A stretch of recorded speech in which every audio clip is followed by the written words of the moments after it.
முஸ்லீம் சமயம் வந்து அடியா தோன்ற வந்து நிறைய நபிகள் பாடுபட்டிருக்காங்க. அதுல முகமது நபியோட கொள்கையை மட்டும் பின்பற்ற காரணம் என்ன? இவர் இந்த சகோதரனும் ஓரளவுக்கு இஸ்லாத்தை, அந்த சகோதரன் இஸ்லாத்தை பத்தி அறிஞ்சு வச்சிருக்கிறாரு. அதனாலதான் மறுமை அதை பத்தி எல்லாம் கேட்கிறாரு. இந்த சகோதரர் என்ன கேட்கிறாருன்னா, இஸ்லாத்தை ஓரளவுக்கு தெரிந்து வைத்திருக்கிறதுனால உள்ள விஷயத்தை கேட்கிறாரு. அவர் என்ன கேட்கிறாருன்னு கேட்டா, எங்களுடைய முஸ்லிம்களுடைய நம்பிக்கை பிரகாரம் இறைவன் வந்து சரியான மார்க்கத்தை சொல்லித் தருவதற்காக மனிதர்களிலிருந்து சிலரை தூதராக அனுப்புவார். எங்கள் முஸ்லிம் நம்பிக்கை பிரகாரம் மனிதர்கள் தவறான பாதையில் நடக்கும் பொழுது, கடவுளை மறுக்கும் பொழுது, நிறைய கடவுளை வணங்கும் பொழுது அதை திருத்தி நேர்வழிப்படுத்துவதற்காக வேண்டி மனிதர்கள்ல சில பேரை தேர்ந்தெடுத்து நீங்க இறை தூதர், என்னுடைய தூதரா செயல்படுங்க என்று சொல்வாரு. இப்படி நிறைய இறை தூதர்கள் வந்து வந்திருக்கிறாங்க. முதல் மனிதரே முதல் தூதராக இருந்தார். கடைசியா வந்த தூதர் யாருன்னு கேட்டா முகமது நபி. முகமது நபிக்கு முன்னாடி இயேசுநாதர் வந்தாரு. அதுக்கு முன்னாடி எவ்வளவோ தூதர்கள்லாம் வந்தாங்க. அவருடைய கேள்வி என்னன்னு கேட்டா, நிறைய நபிமார்கள் தூதர்கள் வந்ததாக முஸ்லிம்கள் சொல்றீங்களே, அப்படி இருக்கும் பொழுது எல்லாத்தையும் விட்டுட்டு முகமது நபியை மட்டும் ஏன் நீங்க பின்பற்றீங்க? முகமது நபிக்கு முந்தி வந்தவங்களும் இறை தூதர் தானே நீங்க சொல்றீங்க. மோசே இறை தூதர்னு சொல்றீங்க, தாவீது இறை தூதர்னு சொல்றீங்க, சாலமோன் இறை தூதர்னு சொல்றீங்க, ஆபிரகாம இறை தூதர்னு சொல்றீங்க, இஸ்மவேல வந்து இறை தூதர்னு சொல்றீங்க, நோவாவை இறை தூதர்னு சொல்றீங்க. இவ்வளவு நிறைய இறை தூதர்கள் வந்திருக்கும் பொழுது நீங்க முஸ்லிம்கள் யாரை மட்டும் பின்பற்றீங்க? முகமது நபி சொன்னதை தான் கேட்போம் அப்படின்னு சொல்றீங்களே, மற்ற தூதர்கள் சொல்றது ஏன் கேட்கல? இதுதான் அவருடைய கேள்வி. கேள்விக்கு தான் விளக்கம், பதில் சொல்லல. அவர் என்ன கேட்டாருங்கிறது உங்களுக்கு விளக்கினா தான் அப்புறம் ஆன்சர் விளங்கும். இதுதான் அவர் கேட்கிற கேள்வி. தூதர்களை பொறுத்த வரைக்கும் எல்லா தூதர்களையும் நாங்க மதிக்கிறோம். ஏன்னா தூதர்கள் வந்தவங்க அவங்க சொந்த கருத்தை இறைவன் பெயரால் சொல்ல மாட்டார்கள். கடவுள் என்ன சொல்ல சொன்னாரோ அதைத்தான் அவர்கள் சொல்லி இருப்பார்கள். அவர்கள் சொன்ன அனைத்துமே கடவுளுடைய வார்த்தைகள் தான் எனும் போது எல்லா தூதர்களையும் நாங்கள் ஏற்றுக்கொள்ளத்தான் வேண்டும். எல்லா தூதர்களுடைய போதனையும் நாங்கள் பின்பற்றத்தான் வேண்டும். அதுல எந்த விதமான மாற்று கருத்தும் கிடையாது. ஆனா முகமது நபிக்கு முன்னாடி வந்த தூதர்கள் இருக்காங்க இல்லையா, அவங்களுடைய போதனைகள் எல்லாம் பாதுகாக்கப்படல. பாதுகாக்கப்பட்டாதானே பின்பற்ற முடியும். முகமது நபிக்கு முன்னாடி எவ்வளவு தூதர்கள் வந்தாங்க. நோவான்னு சொல்லுவாங்க, நாங்க நூஹுன்னு சொல்லுவோம். இந்த நோவாங்கிற தூதர் வந்தாரு, அவர் என்னவெல்லாம் சொன்னாரு ஏதாவது ரெக்கார்டு இருக்குதா? பேப்பர் இருக்குதா? கல்வெட்டு இருக்குதா? அவர் விட்டுட்டு போன தத்துவங்களுக்கு வந்து எழுத்துப்பூர்வமான ஆதாரம் ஏதாவது இருக்குதா? ஒண்ணுமே இல்லை. அப்ப அந்த ஒவ்வொரு தூதருக்கும் இதுதான். அப்ப தூதர்கள் வந்தாங்க, சரியான கொள்கையை சொன்னாங்கன்னு நாங்க நம்பலாமே தவிர அவங்க என்னென்னலாம் சட்டமாக்குனாங்க, என்னென்னத்தையெல்லாம் செய்ய சொன்னாங்க, எதையெல்லாம் செய்யக்கூடாது சொன்னாங்கன்னு பாதுகாக்கப்பட்டிருக்கான்னு கேட்டா பாதுகாக்கப்படல. கடைசியா முகமது நபிக்கு முன்னாடி வந்தவர் இயேசுநாதர். அந்த இயேசுநாதருக்கும் கடவுள் ஒரு வேதத்தை எல்லாம் கொடுத்தாரு. இயேசுநாதருடைய போதனைகளாவது பாதுகாக்கப்பட்டிருக்கான்னு கேட்டா பாதுகாக்கப்படல. அதனாலதான் நீங்கள் பார்க்கலாம், கத்தோலிக்கர்களுடைய பைபிளை எடுத்துக்கொள்ளுங்கள், புரோட்டஸ்டன்ட் இருக்கிறாங்க அவங்களுடைய பைபிளை எடுத்துக்கிறங்க.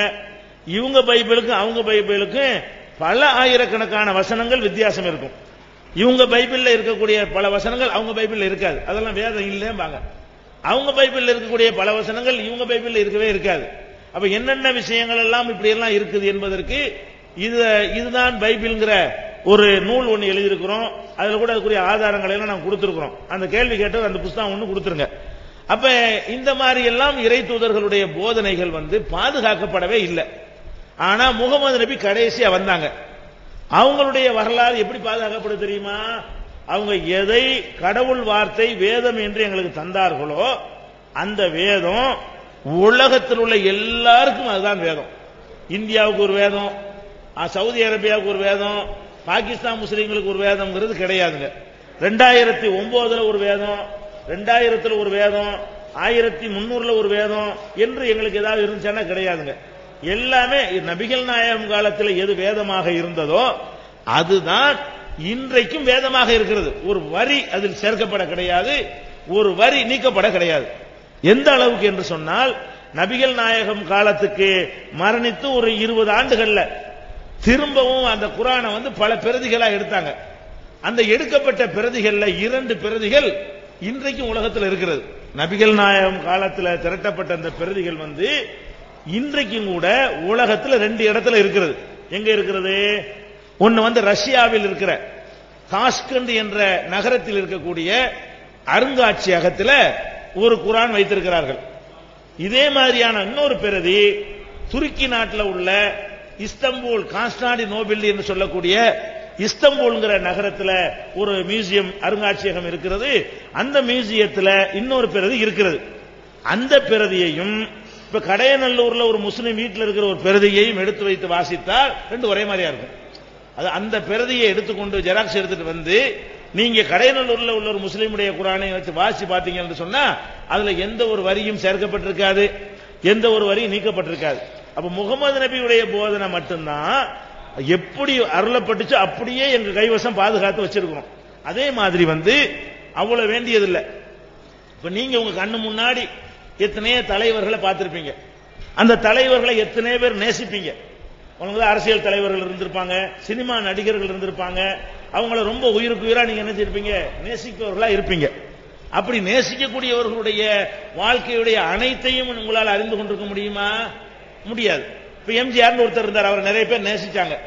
எம்ஜிஆர் வந்து காலையில என்ன சாப்பிடுவாரு நேசிச்சாலுக்கு தெரியாது. மத்தியானம் என்ன சாப்பிடுவாரு அவருக்கு தெரியாது. எத்தனை மணிக்கு எந்திரிப்பாரு அவருக்கு தெரியாது. எத்தனை மணிக்கு அவர் கண்ணு முன்னாடி நேசிச்சுட்டு இருக்காரு, கண்ணால எம்ஜிஆர் பாக்குறாரு. அந்த எம்ஜிஆர் எத்தனை மணிக்கு தூங்குவாரு, தூங்கும் போது எந்த மாதிரி தூங்குவாரு, இதெல்லாம் தெரியுமான்னு தெரியாது. ஆனால் முகமது நபி அவர்கள் அவங்க மரணிச்சு 1400 வருஷம் ஆயிட்டுருங்க. ஆனால் அவங்களுக்கு என்னவெல்லாம் பாதுகாக்கப்பட்டு தெரியுமா? அவங்க சிரிச்சா எத்தனை பல்லு வெளியே தெரியும், எத்தனை மணிக்கு தூங்குவாங்க, தூங்கும் போது என்ன மெத்தட்ல என்ன மாதிரி உடலை படுத்துக்கொண்டு தூங்குவார்கள், ஒரு கழிச்சு படுப்பாங்களா, மல்லாக்க படுப்பாங்களா, என்ன தூங்குவார்கள், தூங்கி எழுந்திருக்கும் போது என்ன சொல்வார்கள், சாப்பிடும் போது என்ன மாதிரி உட்கார்ந்து சாப்பிடுவார்கள், எதை எதை விரும்பி சாப்பிடுவார்கள், அவங்களுடைய தாடியில இருந்த நரமுடி எத்தனை என்று ஒரு மனிதரை உலகத்தில் யாரும் கவனிக்க முடியாத அளவுக்கு நபிகள் நாயகத்தோடு பழக்கம் வைத்திருந்த தோழர்கள் அங்குலம் அங்குலமாக அவர்களுடைய ஒவ்வொரு நடவடிக்கையும் கவனித்து பதிவு செய்து பாதுகாத்து வைத்திருக்கிறார்கள். எந்த அளவுக்கு என்றால் நபிகள் நாயகத்தை இன்னைக்கு வந்து ஓவியம் வரையில எங்களுக்கு தடை செய்யப்பட்டிருக்கிறது. அனுமதி இருந்தால் அவங்கள பத்தி வர்ணனை வச்சு வரைஞ்சு போடலாம். மார்க்கத்தில் எங்களுக்கு அனுமதி இருக்குமையானால் நபிகள் நாயகம் எப்படி இருப்பாங்கன்னு சொல்லி அப்படியே எங்களால் வரைஞ்சிட முடியும். எங்களுக்கு தடை இருக்கிறது, உருவ வழிபாடு வந்துடும், நபிகள் நாயகத்தை கடவுளாக்கி போடுவாங்க, அது வரக்கூடாது என்பதற்காக நாங்க என்ன செய்யறது இல்ல. அதை நபிகள் நாயகம் எங்களுக்கு தடுத்துட்டாங்க, முகமது நபியை தடுத்துட்டாங்க. அப்ப எதுக்கு இதை சொல்றேன்னு கேட்டா, முகமது நபியுடைய வரலாறு பாதுகாக்கப்பட்ட அளவுக்கு உலகத்தில் எந்த ஒரு மனிதருடைய வரலாறும் பாதுகாக்கப்பட்டது இல்லை. உங்கள் சமகாலத்தில் வாழ்ந்து கொண்டிருக்கக்கூடிய திமுகவில் இருக்கக்கூடியவருக்கு கருணாநிதியை பற்றி என்ன தெரியும்? அவர் மேடையில் பேசுவது உங்களுக்கு தெரியும். அவர் வந்து ஒளி உலகத்துக்கு நடமாடும் போது காட்சி தர்றார அந்த மாதிரி சில காட்சிகள் தான் தெரியுமே தவிர அனைத்தும் தெரியுமா? அனைத்துமே தெரியாது. எந்த அளவுக்கு என்றால் சில பேர் தங்களுடைய தலையில் உள்ள தொப்பியை கூட கழட்ட மாட்டாங்க, அவர் என்ன இருக்குன்னு தெரிஞ்சு போயிடக்கூடாதுங்கிறதுக்காக வேண்டி. அப்படியெல்லாம் வாழ்ந்தவர்கள்லாம் நீங்க உலகத்தில் பார்த்திருக்கிறீங்க. ஆனா முகமது நபியை பொறுத்த வரைக்கும் அவங்களுடைய ஒவ்வொரு செய்திகளும் எங்களுக்கு பாதுகாக்கப்பட்டிருக்கும் பொழுது அப்ப நாங்க ஃபாலோ பண்ணுவதற்கு ரெக்கார்டு இருக்கிறது.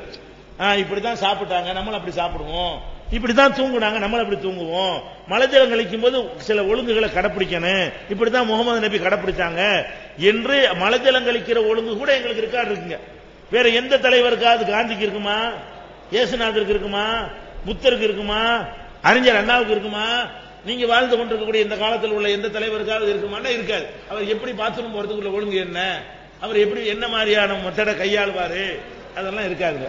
இப்படி நபிகள் நாயகத்தை மட்டும் நாங்கள் பின்பற்றுவதற்கு காரணம் என்னவென்று சொன்னால் அவங்க மட்டும்தான் இறை தூதர், மற்றவங்க எல்லாம் இறை தூதர் இல்லைங்கிற காரணம் இல்லை. எல்லாரும் இறை தூதர் தான். முந்தைய இறை தூதர்களுடைய வேதங்களும் பாதுகாக்கப்படவில்லை, முந்தைய இறை தூதர்களுடைய வாழ்க்கை வழிமுறைகளும் பாதுகாக்கப்படவில்லை. ஆனால் முகமது நபியை பொறுத்த வரைக்கும் அவங்க கொண்டு வந்த வேதமும் ரெக்கார்டில் பாதுகாக்கப்பட்டிருக்கிறது, அவங்க சொன்ன சட்டத்திட்டங்கள் கொள்கை கோட்பாடுகளும் பாதுகாக்கப்பட்டதை பின்பற்ற முடியும். ஒரு இறை தூதர் என்ன செஞ்சாருங்கிறது ரெக்கார்டு இல்லாட்டி எப்படி ஃபாலோ பண்றது? இதனாலதான் நாங்கள் முகமது நபியை மட்டும் பின்பற்றுகிறோம்.